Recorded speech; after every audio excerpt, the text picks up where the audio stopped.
Hello there. I hope everybody is doing good. Hey, y'all, this is Stephen Williams.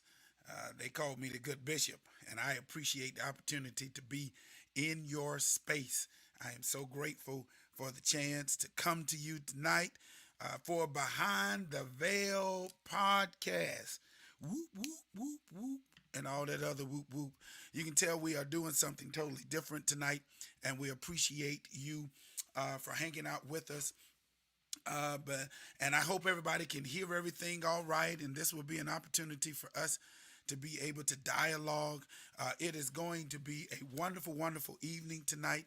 It is going to be a marvelous time for us to do what we do, and y'all know how we do it. Again, welcome everybody. This is Stephen Williams. They call me the Good Bishop, and I want to welcome you to Behind the Veil podcast. It's going to be a really good one tonight because we're going to talk to our friend, and I can't wait to find out what we need to call them: cops, popo, the law, whatever it is. But y'all know how we do it. Before we do any of that, here is our song of the week, and we getting ready to roll, and we're gonna do the old school. It's coming out. It's already out. I need you to go buy it in Jesus' name. Come on, come on. I know it. You can turn it. You can turn it around. Come on. I know. You can turn it. Go buy it. Turn it around. It's everywhere. Oh, Lord. I know that you can turn it around. Whatever, Lord. Whatever I'm going through. Yeah.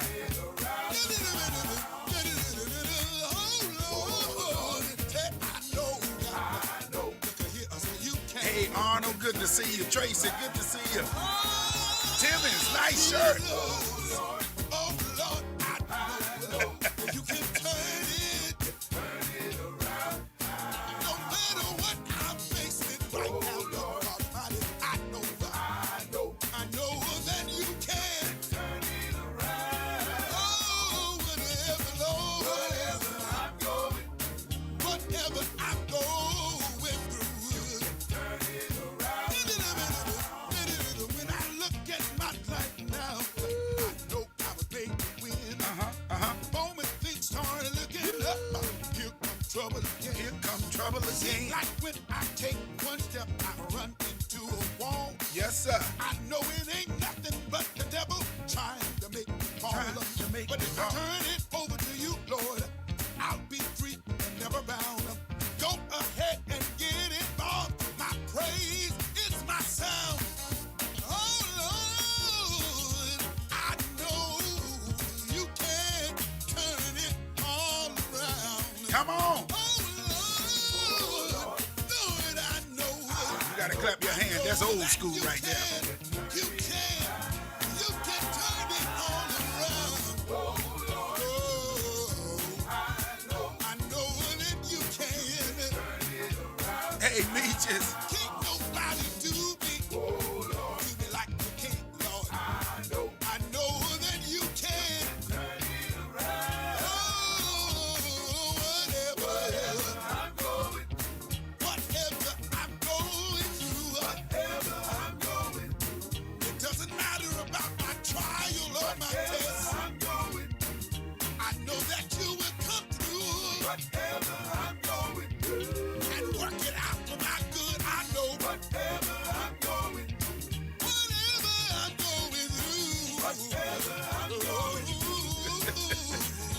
Oh, Lord. Whatever I'm going through. Down in South Carolina, y'all. Come on. Whatever I'm going through. God can handle anything. He can turn it around. Hey, turn it around. Good God Almighty, He can. Turn it around. Whatever my situation, God can fix it. Turn it around. He can turn it around. Turn it around. My circumstance, turn it around. Whatever it is, turn it around. God can turn it around. Turn it around. He's a heart fixer.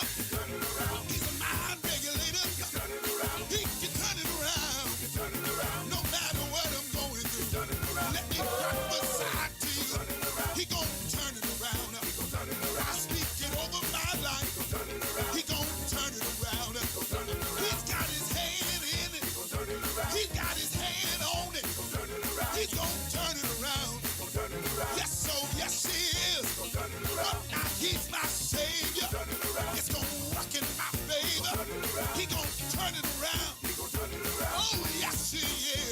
y'all. That's the song of the week. That's the song of the week. That's the song of the week. We talking about you can turn it around, and I'm telling you, with all the stuff that's happening on right now in our community, our society. Hey, Gloria, the good the good sister is hanging out with me tonight. To you, and especially you, thank you for hanging out with me again. Stephen Williams, it's Behind the Veil podcast. Song of the week. He can turn it around, and so you got to turn it over, especially now in this December, this Christmas stuff, and everything that's going on. So tonight, I am extremely excited. I have a young man that I think I've been knowing about 30 years or so. Amen. I used to eat their food. I used to hang out with them when I was at their church and all that good stuff. And I appreciate the opportunity. We can bring him on in. And listen, I am favored tonight to have with me himself, our Jerome Paul. And he is the proud father of a son, Tyrese. He's 28. He's gonna be 29 on the day after Christmas, which means he gonna get he gonna get a present for the Christmas to the Jesus, and then he gets another present. Stop playing. He gets two. He's a 30-year police veteran. He retired, y'all, in July of 2020. So right in the middle of the pandemic, he got out, and he's doing what he's doing. He did a West Side patrol. He's right here in Winston, right in the Winston area. We're gonna talk about that a little bit. Winston, he's on the West Side patrol, South Side foot patrol, South Side patrol, North Side foot patrol, vice narcotics detective. Now, some of y'all, I didn't see him because I wasn't a part of that. Hey, man, I didn't have to deal with him, but he was a vice narcotics detective for 14 years. 7 years was focusing in on loan asset forfeiture proceedings. He helped spearhead to drug initiatives in 2006, 2008. He identified drug dealers and users in housing and giving them assistance to accept the better way of living and to change to productive citizens, not to be prosecuted if he could possibly help it. So he was really out there trying to help. With the courts and the U.S. Attorney's Office, he did some community service. I'm going down. I'm going down the years. He coached Pop Warner football. I played that one time. AAU basketball, high school, JV basketball. Took youth in housing communities to Wake football and Warthogs baseball games, and he got down here. He took them out to eat. A big old eat, and so he fed a Gotta lot of them. feed them. Helped coordinate several fundraisers, basketball games against Triad Trackers, professional wheelchair team, War Cats, women semi-pro. He's doing a lot of stuff. He received a community award from Eastward with his brother Charles Paul for their service to the community. They assisted CP3 Foundation, Thanksgiving baskets and toy drives, giveaways. He's a Baptist boy. He's a Baptist faith. He's a trustee at his church. He makes sure he had that gun on his holster, make sure don't nobody take that money. And so he had he's had the pleasure of meeting bishops and doctors throughout his church years, and throughout his career, he has helped more people than hindered, if allowed, and could. Unfortunately, he had to take a life. We're gonna talk about. I hope we talk a little bit about that and how he felt when he had to actually shoot somebody and take a life. And out of several situations which could have gone the other way, he has certainly been blessed. He's not lucky. He has been blessed, and he's not Amen. had to use deadly force anymore. Would you welcome to the Behind the Veil podcast himself, the man, the sheriff that's in town himself. There he is. R. Jerome Paul. Thank you, sir, for hanging out with me. How you doing? I'm doing good. That was a Good. lot, wasn't it? Well, 30 years, man. That's all I can say. I've been active.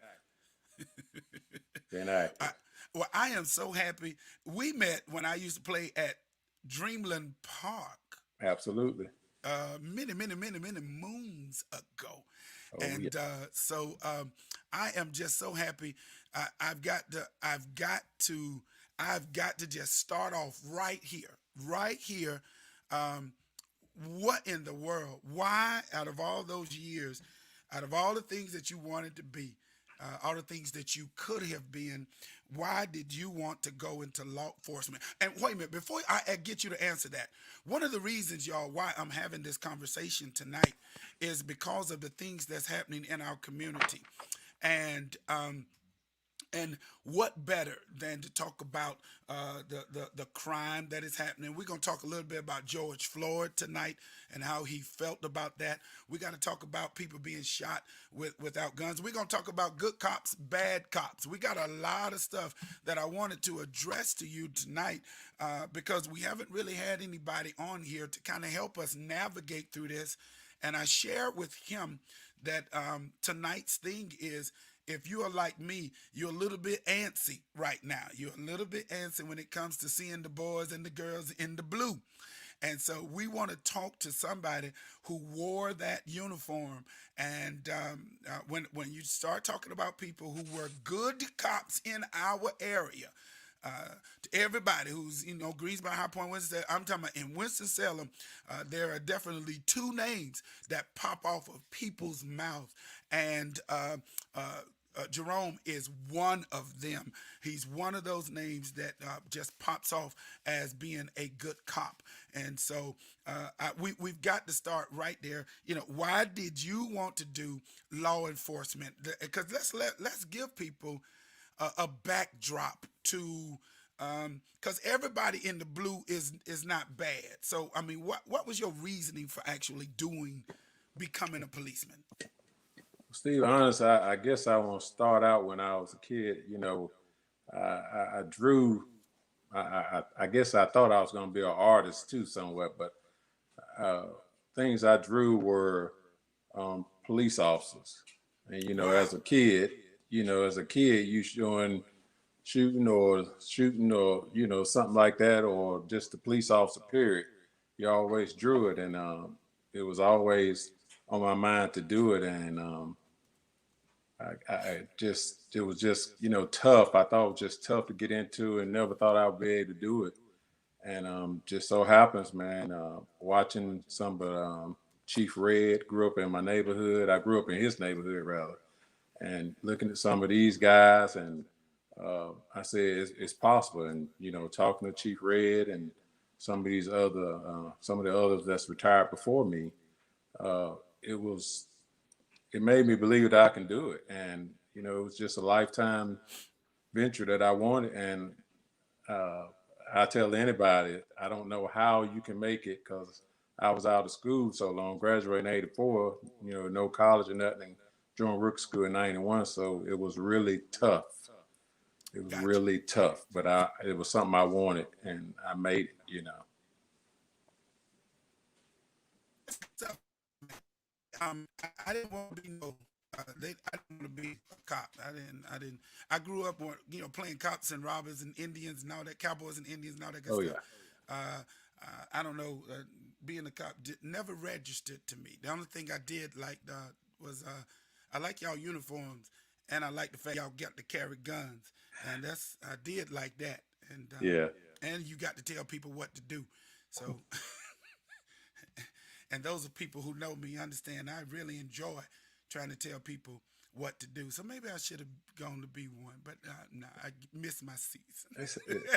Another thing I left out too, where I grew up, my parents are always helping people, and and I've always been raised to help people, and my parents raised me that way, and that's one job I knew, I wanted to do it, and I could help people. So, by the way I was raised and through the church too, it just it stayed with me, you know. Good deal. So here is my good question. All right, just right off the bat, do we are y'all cops? Are y'all the law? Are y'all 5-0? Are y'all police? The man, like what in the world should we call you? Like how should we address you all so that it is not disrespectful? I I like unlike some people, I like officer. I think I've earned that,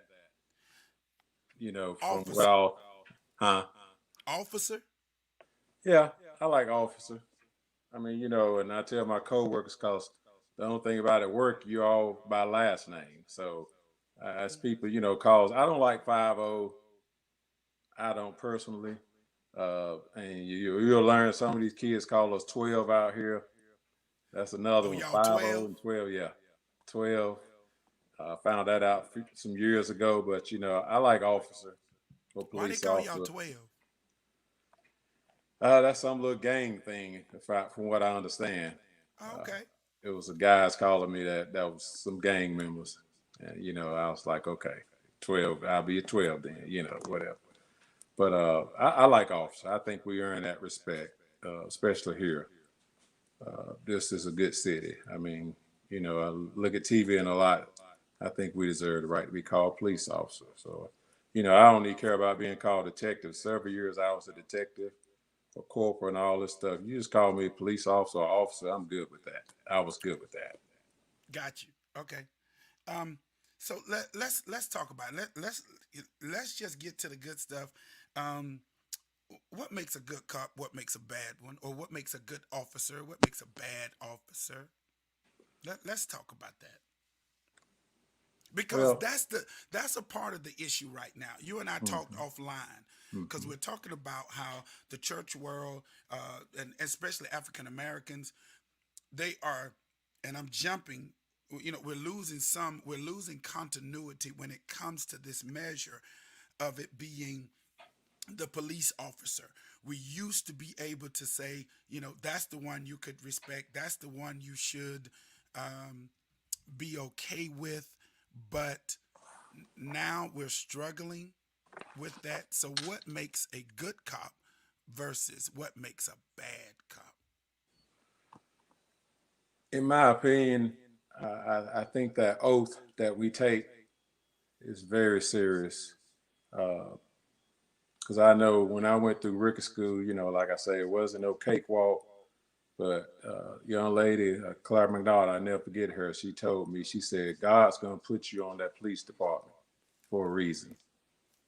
However tough I had it, she said, God is going to put you on there. You're something special.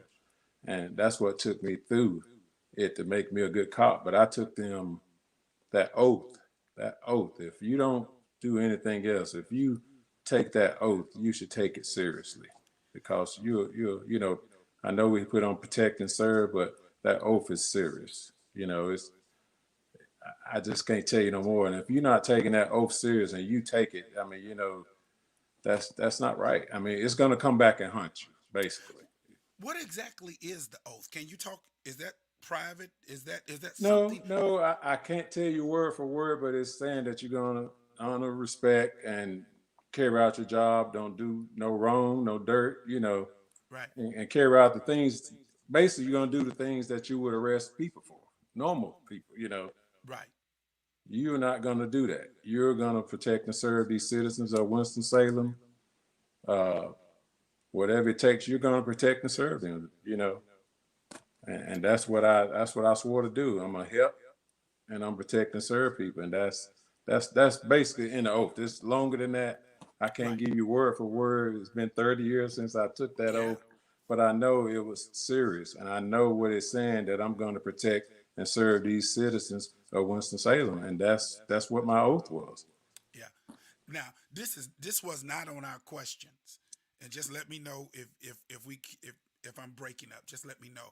But one of the things they were saying is that the police was formed just so they could catch slaves, and that's what the new kids are talking about now. That that's the only reason why they were formed, and that was so they could capture slaves, and they're still doing the same thing. But there's something more to that in the oath that you took, correct? Correct. Go ahead. Go ahead.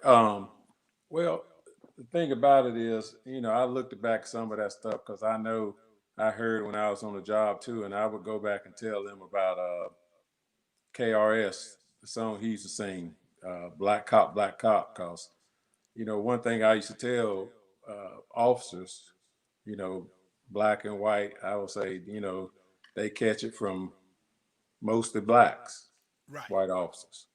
But we as black officers, we caught it from both races. We couldn't win because, you know, blacks call us, some of the blacks call us Uncle Tom or whatever. Then some of the whites say, you can't arrest me. You ain't, you black, you Wow. can't arrest me. So it was. I told them that we called it double. But like I Wow. was saying about KRS-One, they said the song was a '93, talking about black cop, black cop. I remember this verse because I always use it when I talk to people. 30 years ago, there wasn't no black cops. You wasn't even allowed to run, or drive around the block. Wow. Okay, that was '93. Okay, yeah, back then it was. That was slavery days. Right. You know, Right. we're past that. Right. We're past that. And now you got us out here trying to help you and help everybody else, and you're not listening to us. You know, just got to be reasonable reasoning. I mean, you see TV and these shows and all this give people ideas that cops are bad. You Right. know, these movies are people making these movies because it may have happened, it may not have happened. But you got to judge this city and us and all police officers, judge them for themselves, especially here. Because we don't have that mess here. Yeah. We don't have it here. And the reason why we don't, because this is a good department. I've worked for it 30 years. I'm not just gonna say it because if it wasn't, I wouldn't have did 30 years with them. Right. I'll do anything else but work for some corruption because I took that vow. I mean, I took that oath. So and that back there in slavery days, I looked up that and I did some research on that. We talked about it. But I looked at it in slavery, and I know back in them days back then, they were taught to go out and catch the slaves when they got away. I read some of that stuff. That was that back then. But now it ain't that because if you do something, you got to answer for it. Yeah. And one of my speeches in 30 years, Steve, I talk to kids and youth. I say, you can go down that road and you can go right or left. But if you go left, that's toward trouble and what you can get in. You can go right. But if you go left, there's a little intersection you can cut across if you want to go right. Gotcha. You can cut through what they call it, the shortcut. Got to go through the shortcut. Go through the shortcut. Get Yeah. back on the right road. You can always do that. I mean, and that's what I tell them. You ain't going too far. Like I tell them, I say, if God touches you today, guess what? What you did before you found God, you may have to pay for. But since you found God, you got a good life. Now, now, wait a minute. You preaching now. You taking the text now. I'm sorry. I'm sorry. That's the kind of I stuff believe I that tell to them. you. Just because you came to him now, that don't mean the stuff that you did before you got here Hey, that he just absolved you. I just have He to tell he them the washed you. truth. I have to tell them the truth. I don't listen to enough ministers to know that it can be done. Yeah. You know. How, uh, one of the toughest questions that I think I wanted to ask you is, um, how do or why do they turn bad? You know what I'm saying?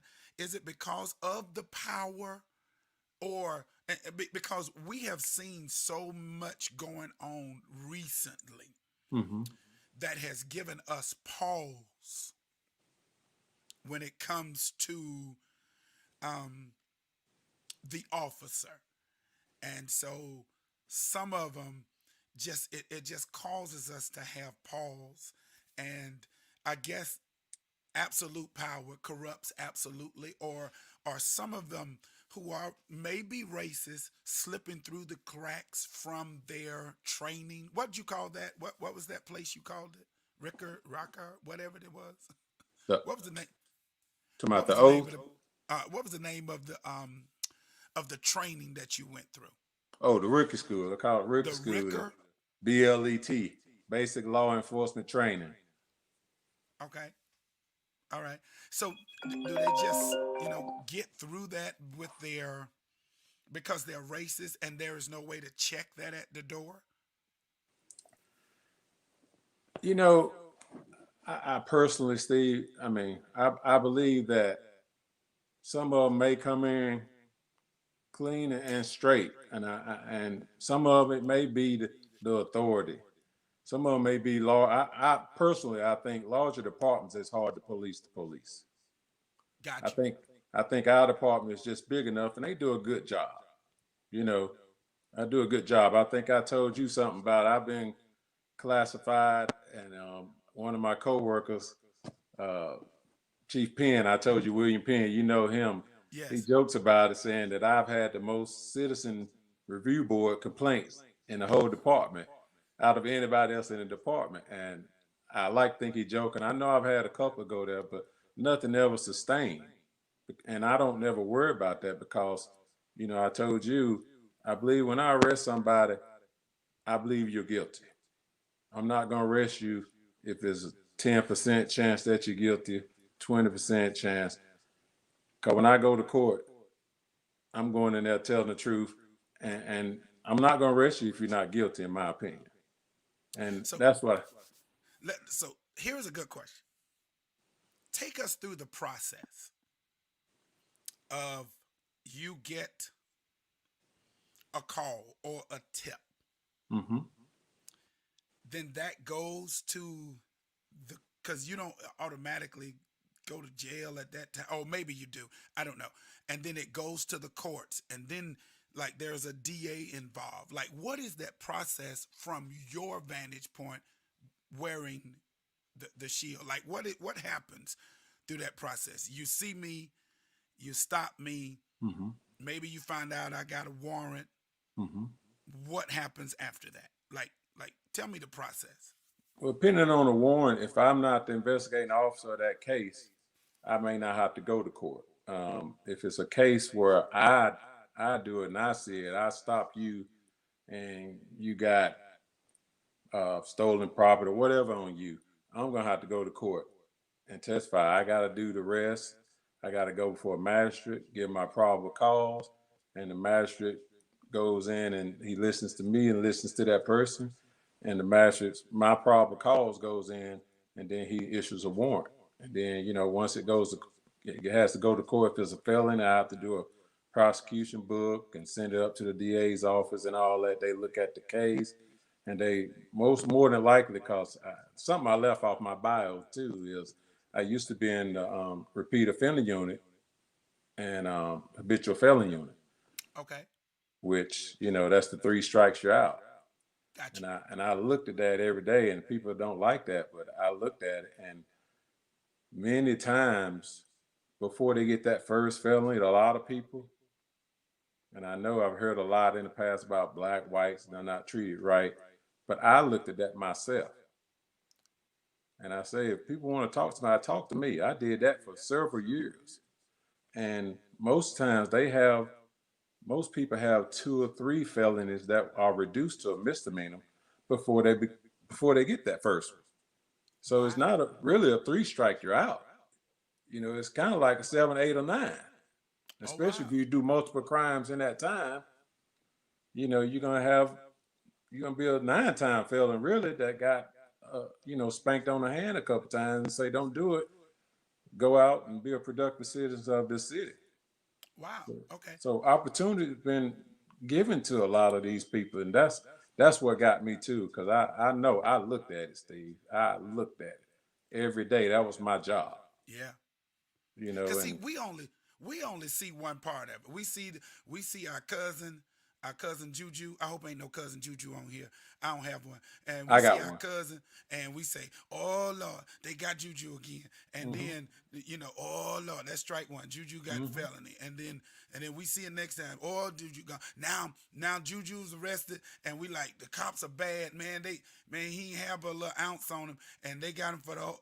But Hmm. in reality, there has been time after time after time, because a lot of them are habitual um, Fellas. offenders. They're Hmm. you know they're there to do that, and so that's good information to know. Hmm. I didn't know that. I thought when you got caught, if it was a felony, they just put you in. That was one, and you went to jail. And I'm sure there are some cases like that. Like if you Yeah, rob a bank, yeah. you got to do that That's 7 years. Is yeah. it seven? 7. 7 years for robbing a bank? I don't know about that. I know Okay. habitual felon status is like 9 years. Ooh, Um, Jesus. but I tell you, Steve, and this simple thing I do a lot of times, especially when I was in bike. Well, I ain't gonna say just when I was in bikes, but while I was out on patrol and all the foot patrols and all this community, if I had to arrest them, you know, misdemeanor marijuana, you may get a citation, or you may go to jail. But I asked them, Steve, I say, do you have any more drugs on? Because I'm not gonna do a thorough search out there in the street. And Gotcha. I get to the jail, I'm going to do a thorough search in an isolated location. But I asked them before I go into jail over and over again, do you have any more drugs on you? Because just a little bit of marijuana is a felony once you get on that jail grounds. Oh wow. Okay. Yeah, it's a felony. If you can have a leaf, that can be a felony. I mean, more than likely they're going to reduce it. But I asked you numerous times and you say, no, I ain't got none. I say, think hard. Because I get down here, I'm going to check you. No, I ain't got that. Get down there and they got a pound or a little ounce or whatever. I'm like, really? You know? I'm getting ready to take a detour. Okay, I need to unpack something. go ahead. It's a whole bunch of weed smokers around here. Like, do you all just not deal with the people who are recreationally doing that, or it's you gotta stop them and then you say you smell weed? I mean, you know what I'm saying? Is that because it's a bunch of people. Yeah, I know, I know one in particular, bunch of people who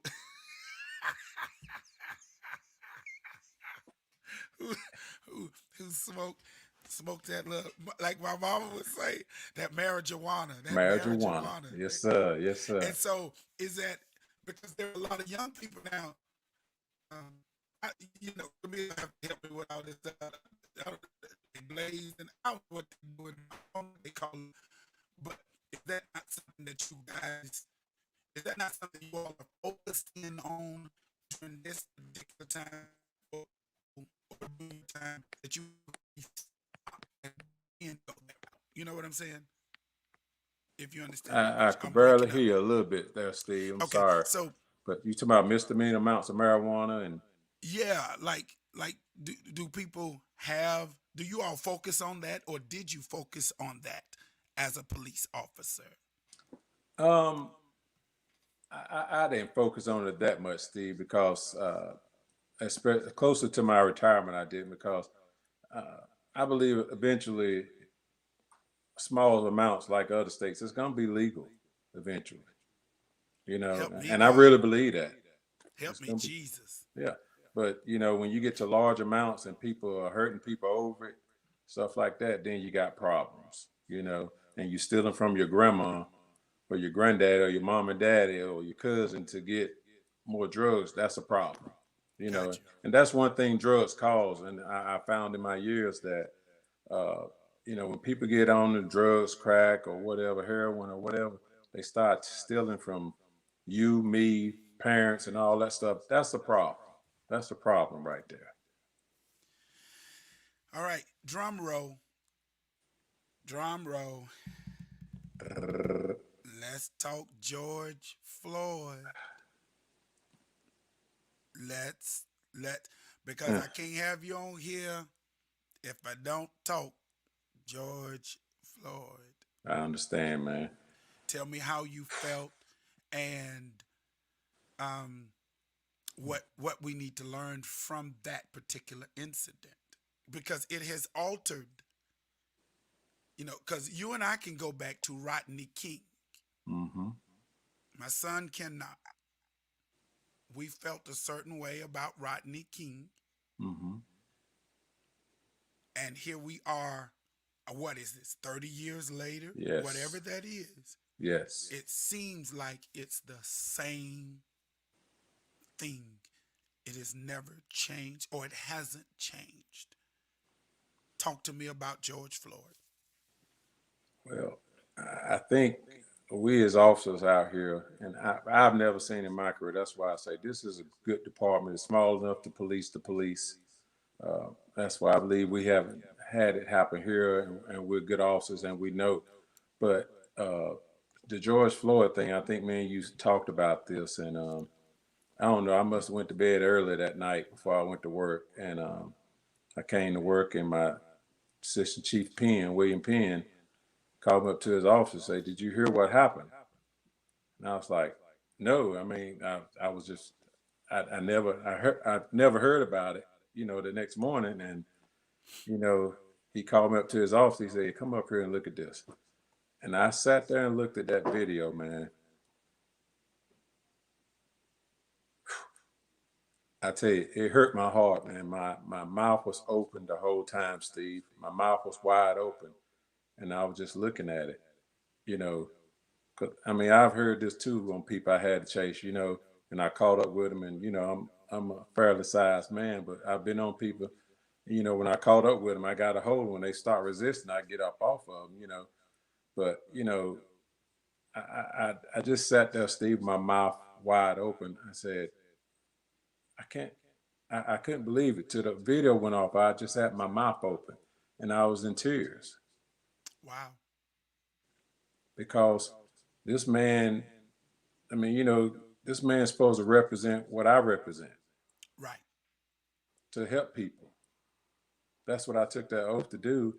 And to look at this man saying he can't breathe, and there was no letting off of him. I mean, it hurt me.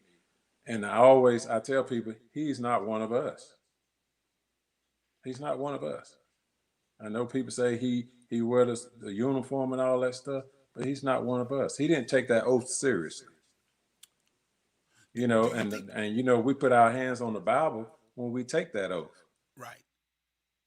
Do You you know, think he had a prior relationship knowledge about George Floyd to be able to, to and showcase? Because it looked almost he was as if he was grandstanding. it's funny that you say that. It's funny that you say that, Steve, because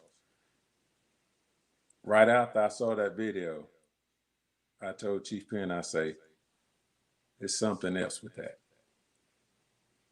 I said, "Something else. That's personal. Yeah. That's personal." I didn't know nothing about Steve. I just saw the video. So, I don't know nothing about him. What I heard, they worked at the club, singing together and all that stuff off duty. I never knew nothing about that, Steve. But just seeing that video, I told him, I say, that is something else. Got you. And I was right. It seemed to have come out just like it that particular scene.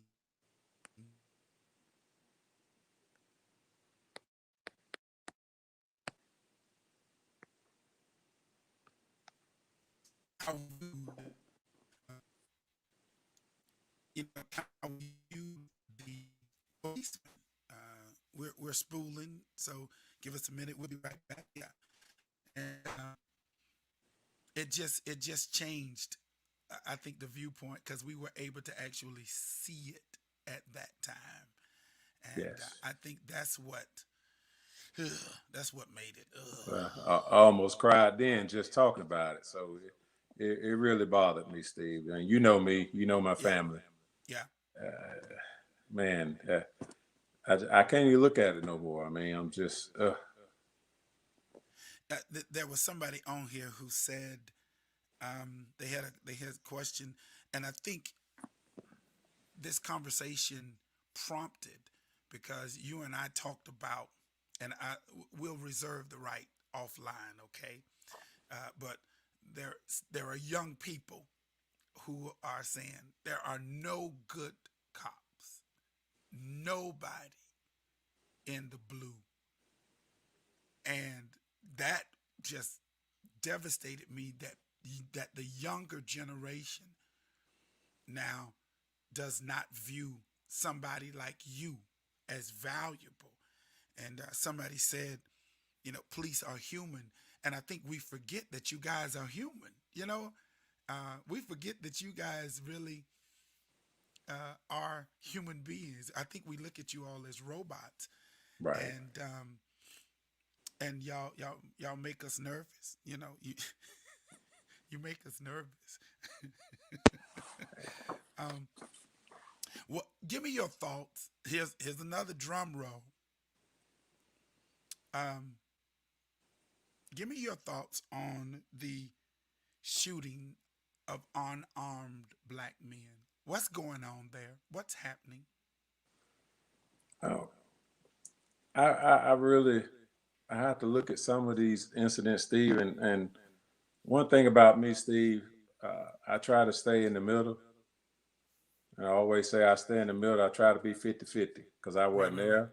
And I try to tell people that you wasn't there. You don't know what happened because I've been in just about, I can't say every scenario, but I've just about been in every scenario. And, unfortunately, the one time I shot, there were some other times I could have shot. Got you. uh, and probably should have, and might not be here today, but you know, by God's grace, I am here. But and that's why I just look at 50-50 until I get the facts of everything, or if I get the facts of everything, then I'll judge it. But Got you. not knowing all the facts, I really can't judge. I just try to stay in the middle, like George Floyd. I didn't get a chance to go 50-50 on that Right. because what I saw It's was what you what saw. I saw. Yeah. It was Yeah. live video. It wasn't hearsay. Yeah. So that's why that hurt me more. I didn't have to judge that. I didn't have to be 50-50, Right. you know. So, but the other thing, Steve, when I look on TV and I see stuff and they say police officer did this, police officer did that, without seeing videos and not knowing the whole thing, I'm in the middle. I'm in the middle 50-50 because I know I've been in just about every scenario. And just by God's grace, I'm still here. Yeah. Another question that's Did not that on my answer your list. question? Yeah. Another question that's not on my list. Okay. Did that moment create racial tension between the people in the blue? Yeah, and I like to say it's unfair. It's unfair because you're judging me by what he did and some of my other coworkers and some of the good officers. Right. You're judging the good officer by a bad officer, and that's not fair. Yeah. We individuals, and for somebody to treat me bad because I don't even know the guy name because of him, Yeah. that's so unfair because for one thing, just like when I was in my shooting, everybody was, it was a lot of talk here, talk there about some of the family members upset and all this stuff.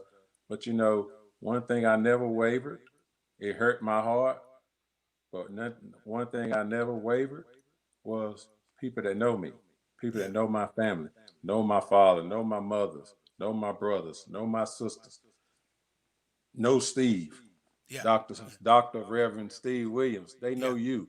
Yeah. And if they come to you and say, yeah, Paul's one of them too, he's dirty, I know you're going to straighten him out, Yep. and but it worries me because, some of the people that's just going taking shots at the police and whatever like that.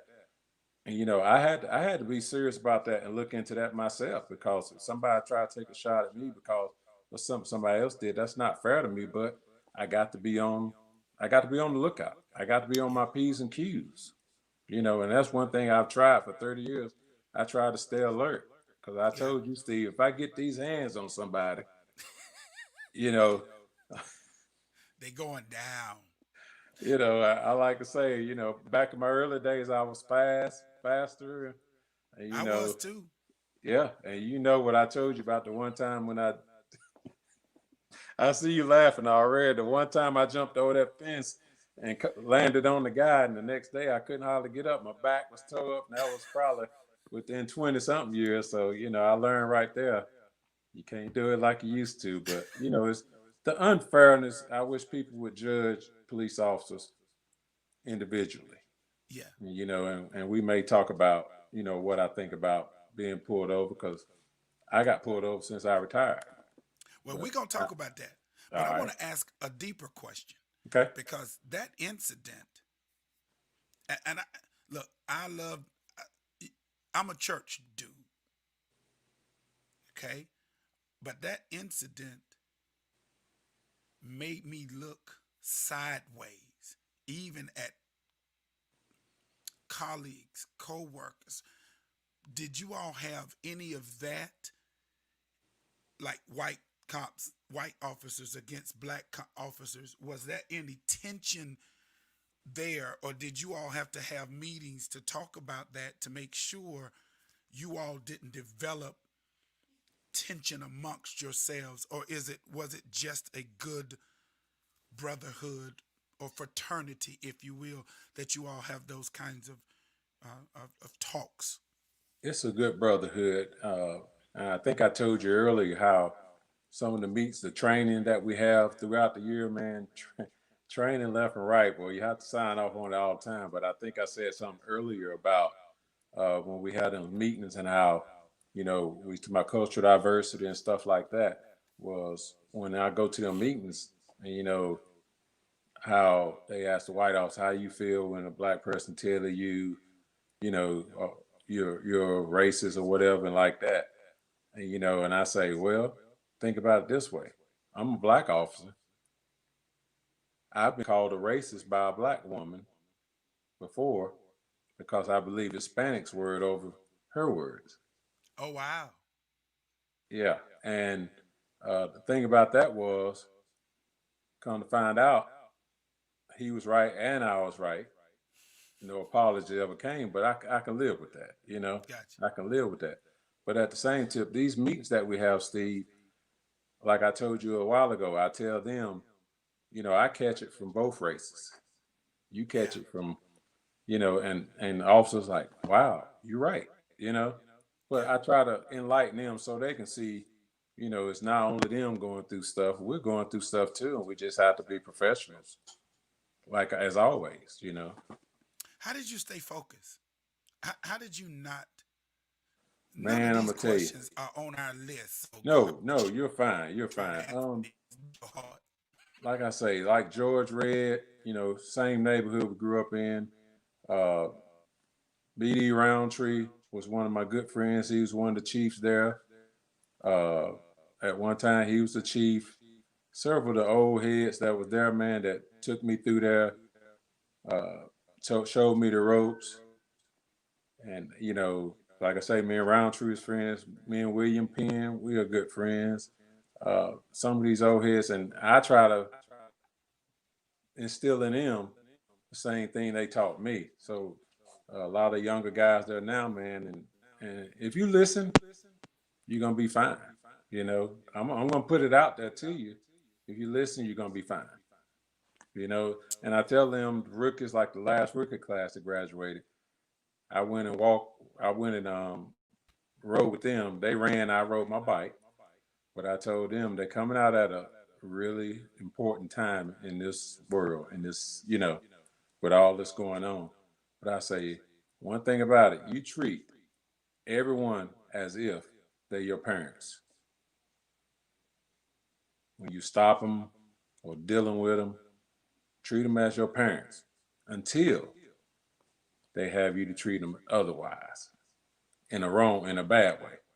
Gotcha. Not to over abuse your authority, but when I could talk to you and say, "All right, Steve, I got a warrant on you. Can you turn around, put your hands behind your back, so I can put the cuffs on you, take it down there, and serve the warrant." That's how it would be. But if I tell you that and you start fighting me, all them bets are gone. We Gotcha. can go the easy way or the hard way, like they say on a lot of movies. I prefer the easy way too, because if we get in a scuffle, I might get hurt too. I could break a finger or knee, twist an ankle. So, nobody wants to go through that. Nobody wants to go through that. Just let me do my job. You go to court. If you didn't do it, you got to go to court. The warrants got to be served. So just go to court, come with your proof and your alibi or whatever, and go at it that way. Live to see another day. Drum roll. Gotcha. How we supposed to act when y'all pull up on us? First of all, I want to know why y'all be hiding in the bushes. Doggone it. Yeah, Why like you y'all was be out there on hiding? Stratford back in the day, Steve. When I used to work West Side, I used to I used to walk out on them Stratford cruisers, man, and they say, "Where you come from?" And they claiming some of the some of the East Side that I've done repelled from a helicopter. I don't like flying for one, and I'm not gonna be in a helicopter that's just gonna be hovering. I've done it all, Steve. I've hovered from a helicopter and came down the rope and everything. So I mean, but seriously though, I tell people when I go talk to them, I tell you the same thing I tell my son. Yes, let's talk about that. Cause you have the audience. You have my audience, and let's talk about what's happening when you get pulled over. What should we do? Because there are a lot of people who are in the grave, um, and it's because we just, I guess, we don't know or we don't respect you. Um, I don't know. Talk to us. You got 30 years. Tell me what I should do just in case. Well, one thing I told him, me and like I told you, I speak to the youth at the church, and I go speak to other youth groups and other groups. But uh, I like to give you example. One example, Steve, who I think me and you talked about it. I got pulled over since I've been retired. What happened? One night, uh, I was coming down the hill, maybe doing about 5 miles over, going down the hill, not thinking, close to home, and the officer stopped me. And I pulled over, and I knew what I was supposed to do because I tell people so. And just at that time, my mouth was dry. So I started reaching the middle console and grabbed my water. And I say, wait a minute. No, that ain't what I'm supposed to do. Hands on the wheel. I put my hands on the wheel. And the officer came up, came to the passenger side. I said, yes, officer, how you doing? He didn't know who I was. I know nobody's gonna believe that, but he didn't know who I was. I say, yes, officer, what's going on? He said, well, he was going a little fast coming down here. I say, yes, I wasn't paying attention too much. I told the truth, basically. Right. I say, I was coming down the hill. I wasn't paying attention. I come down this road every day, past 10, 15 years, and not paying attention. But I say, I apologize for it. He said, all right. He said, well, try to slow it down some. He said, have a good night and be safe. He started to walk away from the car. So I said, blew the horn, I said, beep, beep. I say, hey, officer, I say, you don't know who I am? I mean, he didn't ask for my lights because, he just wanted to let me know that I was doing a little fast. I say, Paul, because I teach him in Ricky School. I teach him assets and forfeitures. So he's like, oh, yeah, okay, I know who you are now. Didn't know who I was. But I knew not to go for my water. I want this officer to feel comfortable, especially at night. That's one of the most dangerous, or tinted windows, most dangerous traffic stops. But Right. just going back, I tell my son, I tell everybody in the youth out here the same thing I tell my son. Most things you could do is be cooperative, cooperate, and ask, ask the questions, but let him ask what he want. You gotta give him the license registration, but keep your hands on the wheel. When he come up to the car, he can see that everything's safe in the car. Then he start asking questions. He asks for your registration. Nothing wrong with saying, so you want me to get my registration? Confirming. Okay, it's in the glove box. You want me to get out the glove box? Yes, get out your glove box. Go get it. Now, if you got a gun in your glove box or a pound of weed, you might want to tell them before you open it. I was gonna say, two things. Um, I want to talk about if we are concealed carries, what should we do? You're supposed And to tell the then police officer right away. just tell them right away, y'all. Right away. I got my concealed and I got it on me. Or it's in the car or it's in the glove box. That's one of the laws you're supposed to do all automatic when you get That that is true. concealed. You know that. Yes. So that's one A- thing you're supposed to tell automatic. And what happens if they ask, I need to search your car? What are our rights? Should we or should we not do that? Well, I keep telling myself, Steve, if they ask search my car, they shouldn't have no reason. But I know a lot of people in my 30-year career is a lot of times it's your company. Got you. I tell my son, you got to watch who you ride with, who you let ride with you.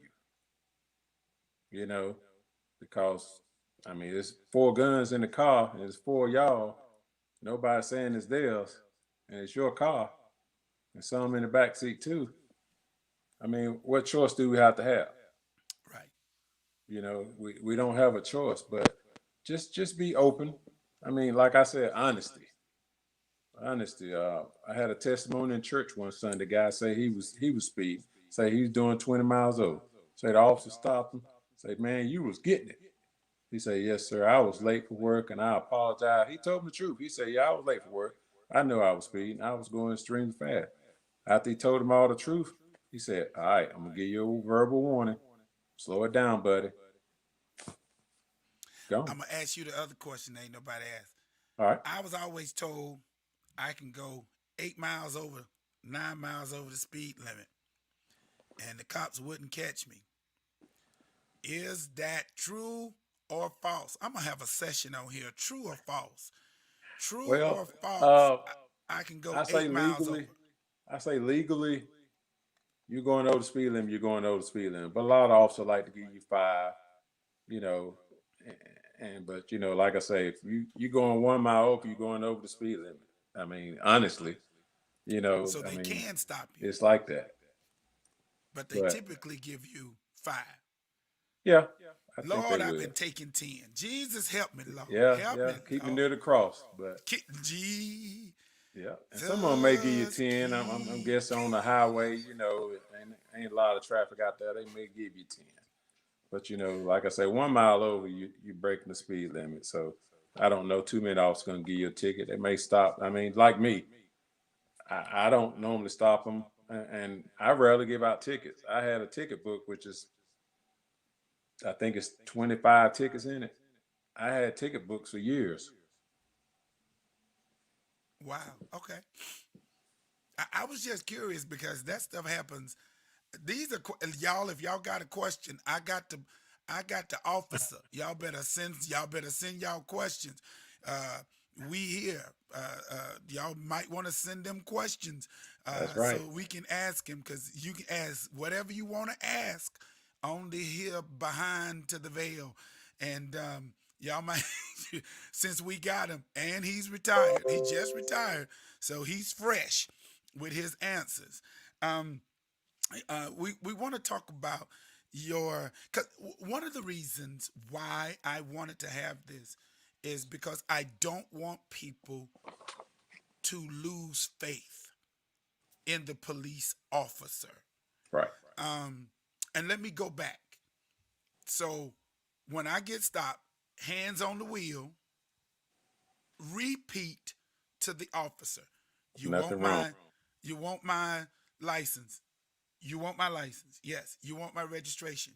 It's in the glove box. You want me to reach in the glove box. Yes. Um, those things.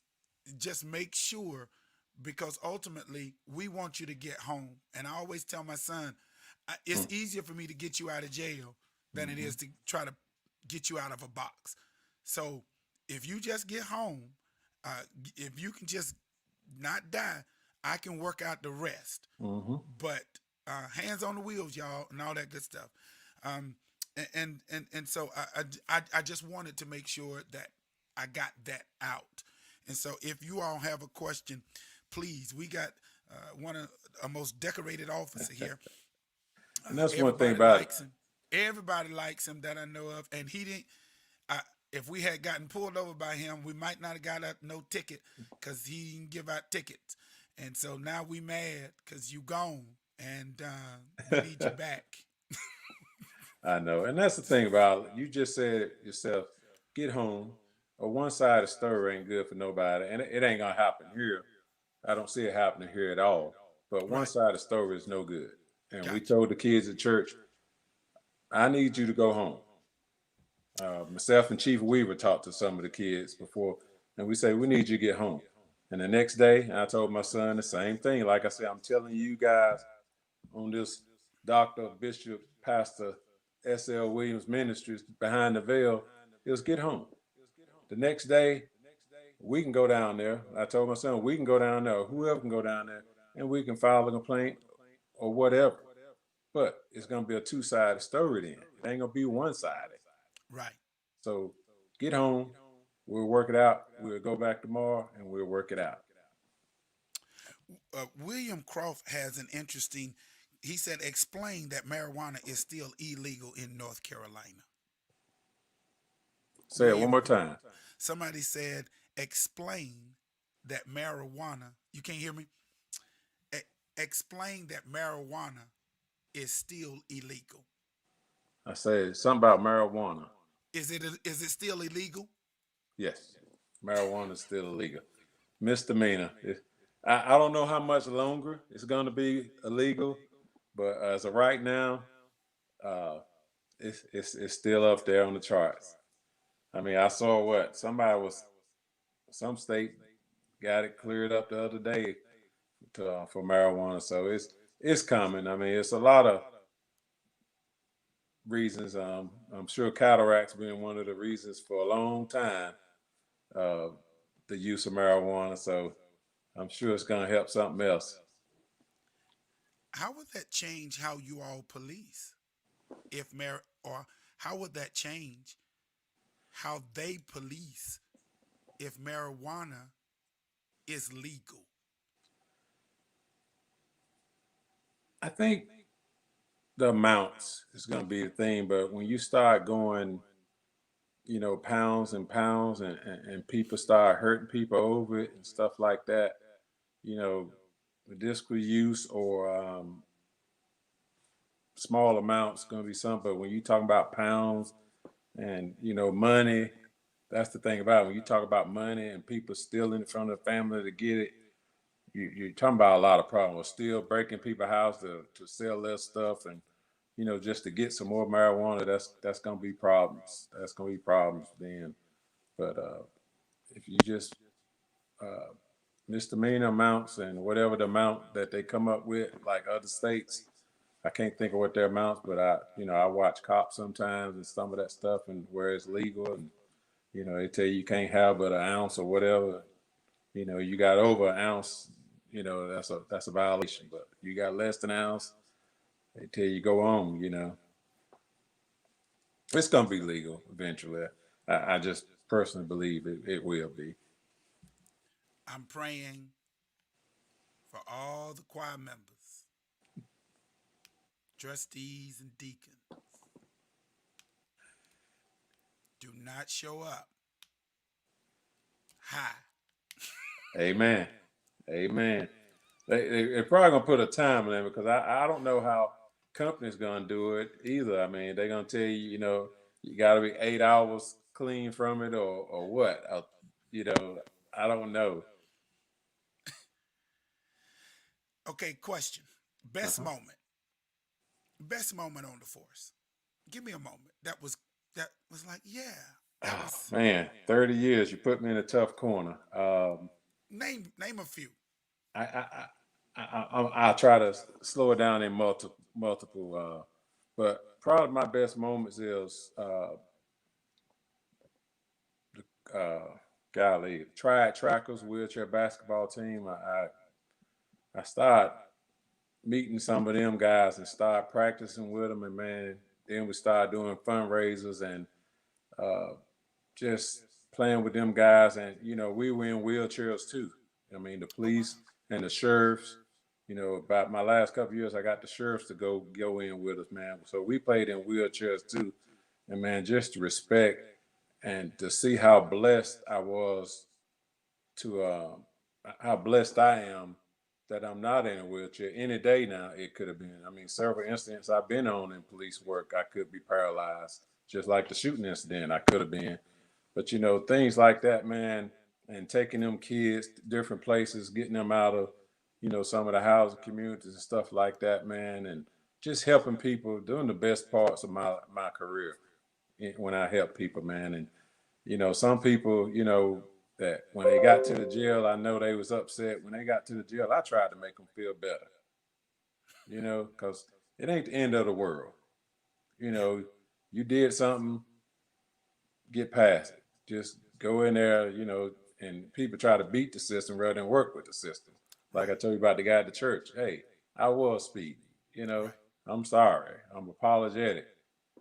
You know, take what the system is gonna give you and go on and try not to do it no more. Yeah. Tell me about your most nervous moment. Ha, knew that was coming.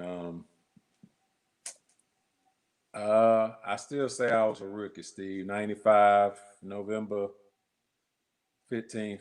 I still can remember it like it's yesterday. I'm trying to get through this, but I know you remember and heard about it because that was back in the days when we was all. But the bank rob, I mean not the robber, a robber from a store in Northside Shop Center uh, robbed the store, and I tell you, Steve, I think me and you talked about it. It was by God's grace that I made out of that because I came in and work and forgot to turn my radio on to hear everything over the radio. So I was talking to Reverend Tony Hines. We talked about that. And he said, hey, man, you be safe out here. God bless you and be with you. And something just say, okay, turn your radio on. And I turned my radio on and I heard a lookout. And just so happened, I just turned on the nick of time. So, like an hour or so later, the guy came back walking up and my police car was parked out front. And, people wonder, what was he coming back to do? Was he coming back to take me out? I don't know, but uh, I mean, I was a rookie, but I was smart enough. You know, I know you hear X, and sometimes we switch channels to go to a channel and talk to one person. But at this date, I did it on the regular channel for everybody on the north side of town can hear it. That I had a guy that's fitting the description. Everything matched up, Steve. That don't hardly happen because I was just joking with a guy who was he's kind of like my son now because I was joking with him. I say, nobody ever comes back to the scene. And this guy come back, man, and I tried to stall him because I say, let me see is you looking for in the store, and by that time, I say I told the police to come, more police to come, and I knew if he see a large amount of policemen, wouldn't nothing go down, he would, just give himself up, and it just went down before everybody got there, man, and he's tried to take a shot on him, and like I think I told you, he hit me. Um, right below the knee. I felt it, but at that time I couldn't say time out. Time out. Hey, I gotta check my knee. You got me right now. But I just couldn't. I didn't have time to look for it. But come to find out later, we were shooting at each other, and there's people in the cars in the parking lot. Steve, even one went to my daddy's church in New Jerusalem. Man, him and his kids was in the car. You know, and this guy shoot because one went in food line and one went through my pants leg, but it went in one side of the crease and came out the other side of the crease, right below my knee later, after everything calmed down. But that was probably the most nervous because I'm not the best shot. I qualify every year, but I'm not the best shot. I'm not shooting 100%. Gotcha. And I was able to stop him, and unfortunately, you know, the way I was raised, Steve. The way I was raised, when I went over to this young man, Steve, I said, lie still, you're going to be all right. And I got an ambulance on the way for him. This man just tried to take my life. Right. But that's what I told him. Good deal, man. You good people. You are definitely good people.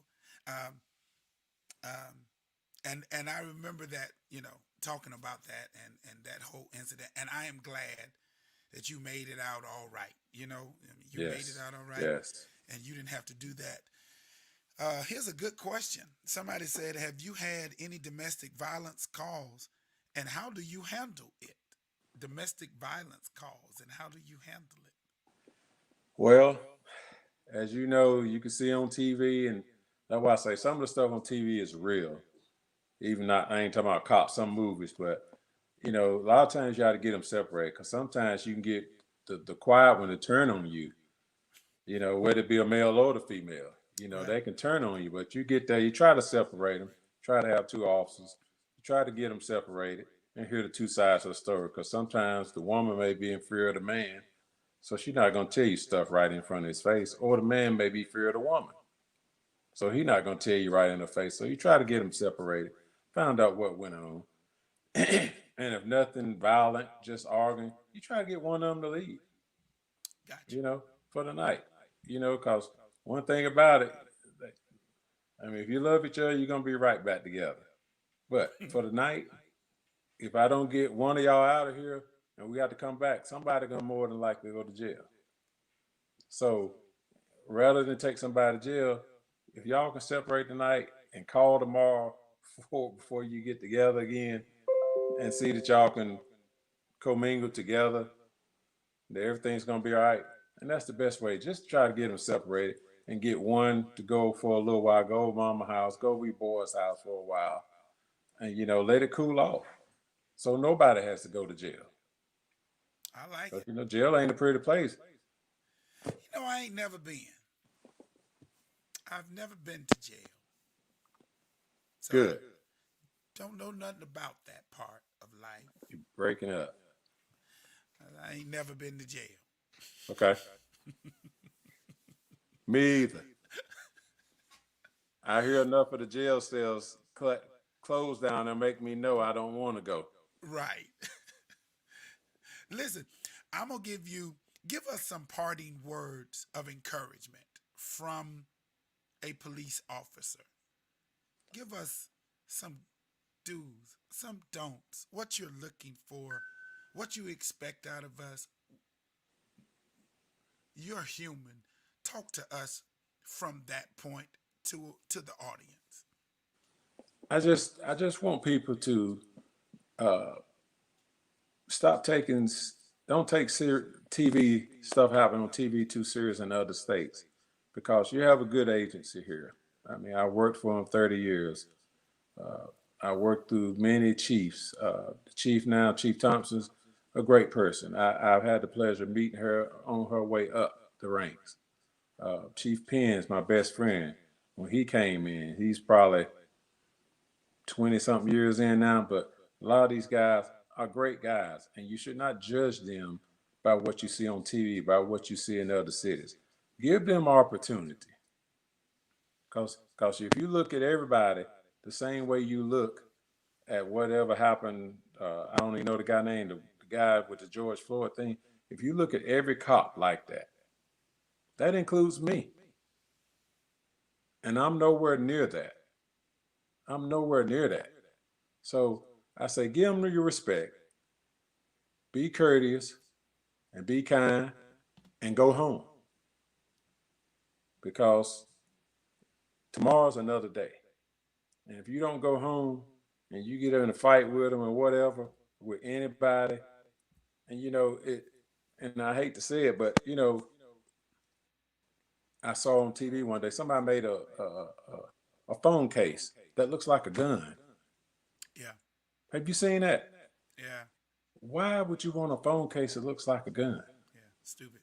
You know, so if an officer see you and you pull out something look like this and it's dark and it's shining, so I just say go home, be courteous, and go home. Your honesty may get you somewhere. Good. Good deal. Listen, man, I appreciate you. You answered all the tough questions. Well, thank you. I try. That's what I strive my career on, man. Just being honest and straight up, and you ain't guilty. You ain't got to worry about me. Right. Now, is there anything we can do to help with the relationship with the officers? As what are we civilians? We just good old people. What do y'all call us? Community. Just community. So Yeah. is there something we can do? Um, because honestly, I, you about the only. I may know three. I may know three police officers, maybe four. Yeah. I think you can just judge them for what you see. Don't judge them by somebody else. Speak to them. Go up and speak to them. And I mean, because officers don't know, like I told you a minute ago, after that stuff happened or some of the other things happened, I don't know who, I don't know who is coming after me, or are they coming after me because I wear a gun and a badge. Right. So I have to be on my P's and Q's at the same tip, to say, okay, you know, because I mean, just like people walking up to your car at night, if I walk up to a police car, I'm gonna be like, hey, hey, hey, before I get up to the car. But I'm just not gonna walk up on them like that. I'm gonna be, hey, hey, hey, because I don't want to stand nobody with all this going on, and some people are just radical. You know, Yeah. I mean, you saw what's that New York where the somebody walked up to the police car and took the shot on the two officers in the car Yes. for no reason, Yeah. just mad about what's going on and judging them officers by somebody else, a bad officer, Yeah. well, a bad person. Because Gotcha. I still say they not one of us. They not one of us. They just made it through somehow. Yeah. But at the same tip, you don't know who put that person in that position to be a police officer. Right. Gotcha. Sean Harvin said your mouth can send you to jail. Yeah, I've had that happen a couple of times. In 30 years, I told you I've been through a lot. I've been through a lot, and some people cussing because one of my coworkers always joked because cussing in public is disorderly conduct. I got some people I need you to arrest. Well, I spoke to one of them earlier, but we're not going to talk about that person. But and I used to tell them cuss one more time, and I used to give my thing was when I get to a cuss one more time, you got one more time to be cussing and fussing at me. And that was my word, and my coworker liked to joke about it. Say, cuss one more again, cuss one more time. It's funny. They funny, boy. I tell you, it's a lot, and we got to laugh. We got to. What they say. You remember how they say you got to laugh for crying. Right. For what I've seen in 30 years, man, abused kids, abused women. Them probably my two pet peeves. Yeah. Car accidents, stuff like that, man, and people shot, man. I mean, I can go back and tell you, it was one guy that was a bad guy in Winston, a really bad guy. I ain't gonna even call his name, but he got stabbed one night. He thought he was about to die. And who Hmm. was the first two up there? Myself and now retired Chief Roundtree.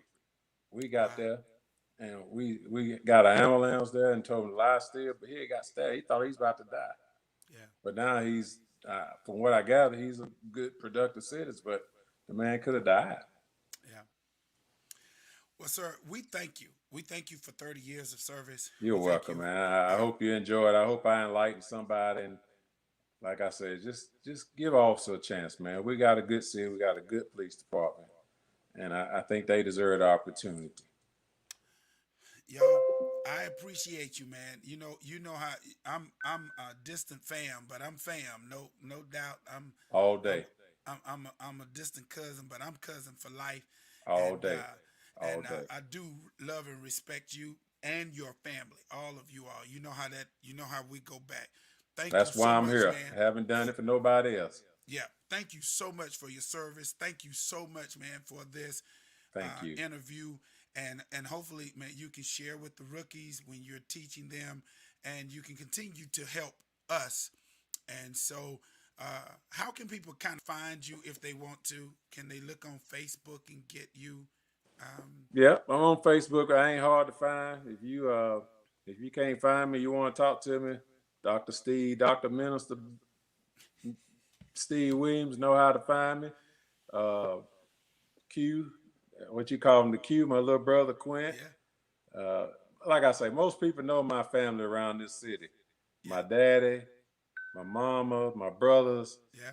You can't find me. You can't find nobody. Cause I told them, and I know you say this, Steve. You say everybody know me, but a lot of times I also pull people over and they say they my cousin or my aunt. I say, if they ain't got my phone number, They don't. but Well, you yeah, know I'm what? I'm around here, Steve. I ain't going nowhere. I'm glad I got your phone number. You got it. Much love for you, sir. I appreciate you tonight. Hey, y'all, join us next week. Our Jerome Paul, that's on Facebook. Join us next week. We're going to be back for some more. I don't know what we're going to do. It's Christmas time, and so we're going to enjoy ourselves. But I wanted to at least just have this little part right here. And I'm, I'm such a country boy. And so Me too. y'all know me. I'm telling God, I need you to come in the room and help us, Lord, in all of this. Sir, I appreciate you. Thank you for your service. We love Thank you. you. Stay protected. Do what you do. Y'all, this is Stephen Williams. They call me the good bishop. We're signing off until our next appointed time. Thank Tell you. God, come on in the room. Thank all you people. I see a lot of stuff God coming bless through y'all. here. All right.